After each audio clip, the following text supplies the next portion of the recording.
এবার এই যে ধানের খরচা আমরা করলাম, ধানেতে এবার লস ধানেতে, ধান তো এমনি মার খেয়ে গেলেন, প্রত্যেকটা কৃষক মার খেয়ে গেল।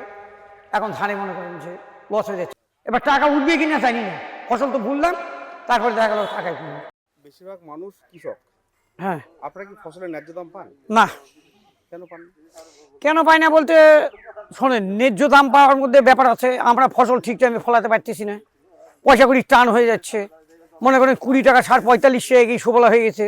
একটা বীজ কিনতে যাচ্ছি 150 টাকা, হয়তো আজকে দিব, সেটা কালকে যাই দিচ্ছি, 7 দিন পরে দিচ্ছি, যার জন্য প্রোডাকশনটা ঠিকরকম করতে পারতেছি না। ধান এই যে আবাদ করলাম, ধান এখন 510 টাকা মন, আধা মাংনা, এরকম পজিশন দাঁড়ায় যাচ্ছে। একটা শসা বুনতেছি, শসাটা মনে করেন বেশি দিতে হচ্ছে, মনে করেন 2000 টাকা, মানে এমনি। এবার এই যে ধানের খরচা আমরা করলাম, ধানেতে এবার লস ধানেতে, ধান তো এমনি মার খেয়ে গেলাম, প্রত্যেকটা কৃষক মার খেয়ে গেল। এখন ধানে মনে করেন যে লস হয়ে যাচ্ছে। এই যে আলু 10 টাকা কিলো, 1 কুইন্টাল আলু তুলতে 300 টাকা খরচা আছে।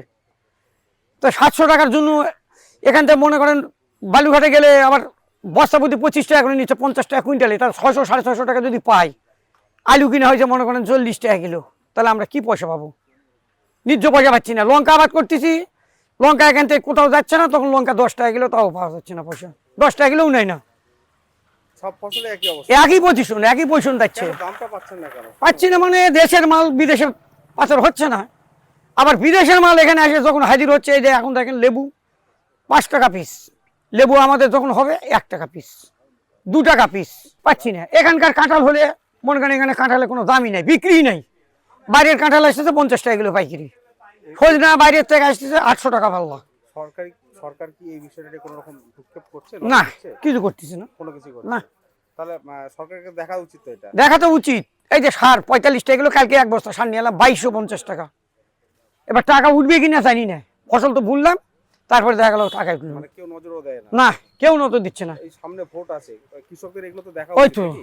হ্যাঁ, একটা বিষয় ফাইল নিচ্ছি, 100 গ্রাম কিনতে গেলে 90, 250 কিনতে গেলে মোটামুটি 200 টাকা। বিষের যে দাম বেড়ে গেছে, খরচ যেটা হচ্ছে, হ্যাঁ, কিন্তু কাজ দাম হচ্ছে না। নেই। এই যে আমি সামান্য একটু জাংলা লাগাইছি লাইন, আরেকদিন 520 টাকার ভিটামিন নিয়ে আসলাম, ওখানে কিনে কিন্তু এখানে বালুঘাটে কই কিনতেছে, তখনও কিনছে না কোথাও। তখনও বোধহয় কিনতেছে না। তখনই কথা সঠিক বলতে পারবো না, তবে এখানে ধরেন যে কিনলেও মনে করি কবে পয়সা পাবেন। এখন আমার পেটে খিদা, আমার আজকে জমি বুনবো, আমার তো সারের দরকার। টাকাটা সময় পাওয়া যায় না। না না, 2 মাসও হতে পারে, 3 মাসও হতে পারে। যে আমার ছোট ভাই আরেকবার ধান দিয়ে 3 মাস পরে 4 মাস পরে টাকা পেলো, এর টাকার কোনো ইয়ে নেই।